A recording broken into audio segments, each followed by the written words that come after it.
مشکل دعواهایی که کردی بعدش فهمیدی لازم نبوده که دعوا کنی.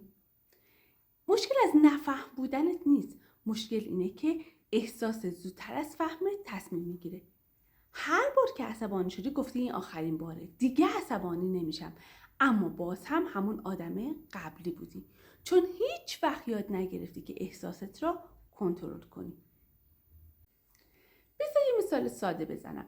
مثلا یه نفر تو خونه به تو میگه که همیشه دیر میای، نه فحش میده نه توهین میکنه، تو یهویی صدات میره بالا و بعد میفهمی که زیاده روی کردی. تو به اون جمله واکنش نشون ندادی، به فشار ذخیره شده در خودت واکنش نشون دادی. تو اون لحظه به جمله طرف مقابلت واکنش نشون نداده، اون لحظه احساس زودتر از فهمت تصمیم گرفت. مثلا تو رابطه عاطفی به خودت قول دادی آروم حرف بزنی، به خودت قول دادی پیام نفرستی، پیام طولانی، به خودت قول دادی ویل کنی، ولی یک تیکه آبی، یک جواب سرد یا حتی بدتر از این یک بی جوابی تو رو ناگهان شروع میکنی که حمله کردن، دفاع کردن، حرفای بد زدن و یا به خودت میای میبینی که چرا این کار کردی. میدونی چرا این کار کردی؟ چون تو احساساتت رو کنترل نکردی، فقط امیدوار بودی که تحریک نشی. این واقعیت نبوده، این فقط ترس بوده، احساس ترست فعال شده.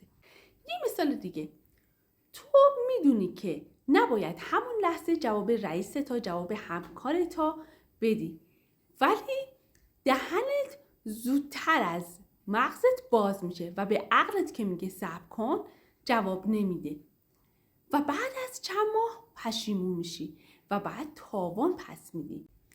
احساست گفته که اگه ساکت بمونی له میشی و تو این احساس رو باورش کردی. کنترل احساس یعنی 3 ثانیه طلایی، اونم مکسه بین تحریک و واکنش.